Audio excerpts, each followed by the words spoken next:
everyone, I'm Carolise Warman and welcome to my channel.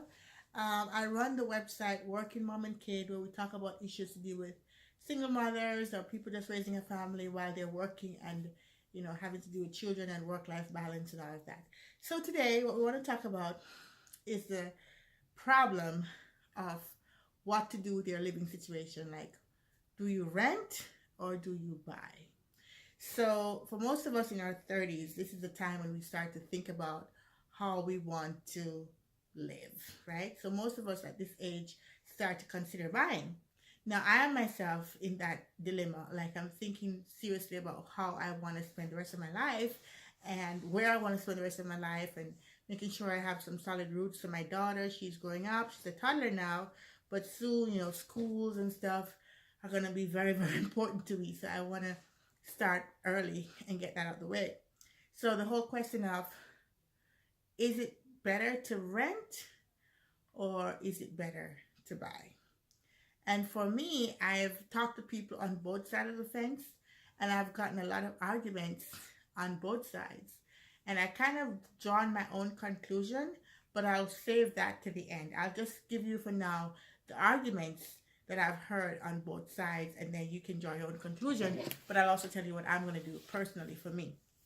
So let's hear some of the things that they talk about when they say, hey, I know I prefer to rent, and rent is it. I'm just going to be renting, and that's just the way I want to live my life. And the reasons people say that are because one person said to me, buying a house is like paying rent, except you're paying it to the bank.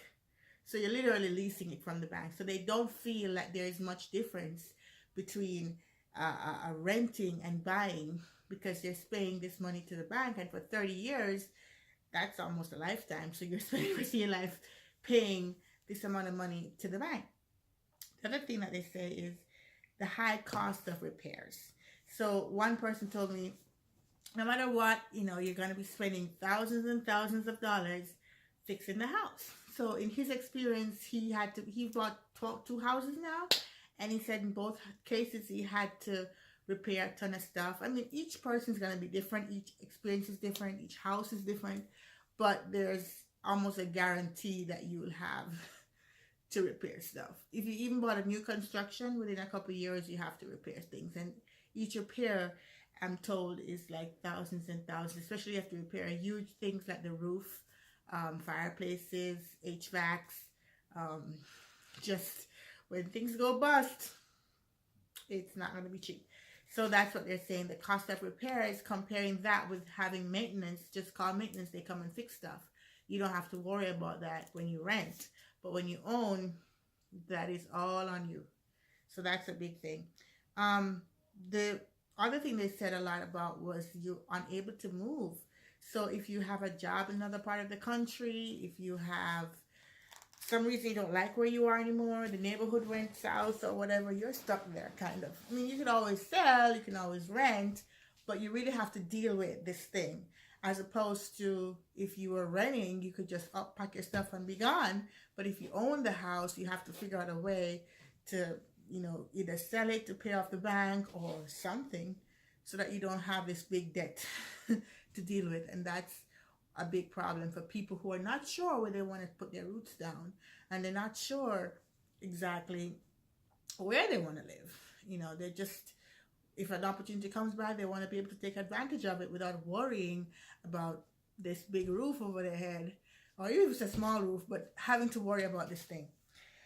Another thing which was tied to the first point I made about cost of repairs is they say, the effort for repairs. One thing is the cost. The other thing is how much effort it takes to be there, to leave work, to go home, getting all the people who can fix it. So, yeah, the people who are against buying a house have a lot of solid points. Like, yeah, that's really something to consider. I mean, you don't really want to put an investment into something and then you keep just bleeding money in different things. And that's also to do with what your goals are for the house. You want it to be your home for your family and so on, there's a lot of other things that you should consider. And so this moves me to the other point, which is about why you should get a house. Okay, so the first thing is the ability to build equity. When you pay rent, you're just paying rent. It's going to be increasing every year, and it's just going to keep going and keep paying, keep paying. And if you add up how much you've paid for rent over your whole renting life, it's a lot. Whereas if you have a home, if the neighborhood appreciates, the house appreciates, and so on, you have the potential to build equity, which you'll never have when you rent. So that's one thing they say, and that's definitely true.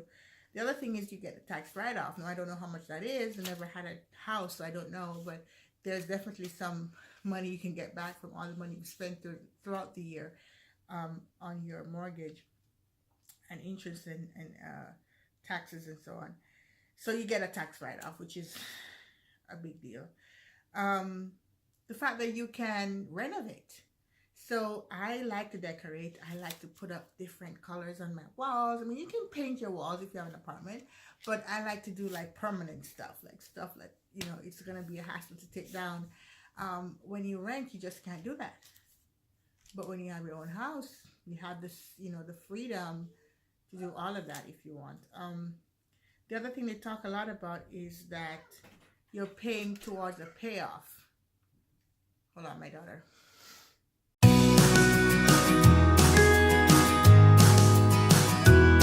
Also, one argument that I heard was, as you're paying your mortgage, one person said you're still paying like rent to the bank. Okay, but you'll eventually finish because you're paying towards something. There will be an end in 30 years. But when you rent, you're just paying and paying and paying and paying and paying and paying and paying. It's never going to end. And every year it goes up. With your mortgage, at least you know this is a fixed, if you have a fixed rate, you know, a mortgage, this is the amount you're going to pay for the next 30 years. Your taxes might go up and maybe your insurance, I'm not sure. But the taxes definitely will go up. It's very rare it comes down. But anyway, those things will vary. But your mortgage will stay the same. A home, you get a tax write-off. And so you're spending this money throughout the year. By the end of the year, you're going to get something out of it back. Whereas when you pay rent, there is no write-off. So you're never going to get anything back. The other thing was, with a house, you get yard space. Most apartments or even townhouses, some might give you some yard space, but you know, you're not going to get a lot. When you rent an apartment, at least. If you rent a house, well, you might get the yard space that comes with the house. But most people live in apartments and you don't have that. So when you buy a house, you have the space.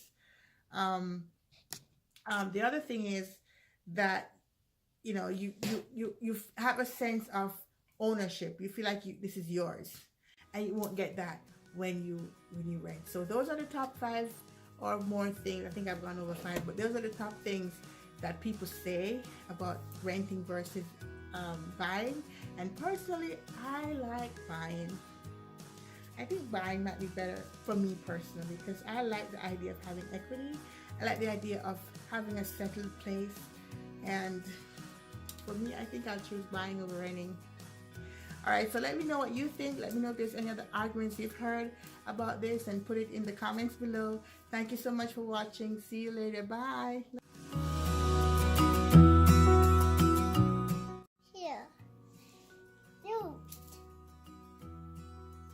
Oh wow, look how long it is. Woo! Wow, huh? This is awesome. Awesome. Oh, I'm sorry. I like it. You like your binky? On the Blinky? can. I don't know what it's called. Look. Yeah, it's very pretty. Happy faces on It's it. got a happy face. Yeah, look. Smiley face. Hi. Sad face. Sad face and happy face.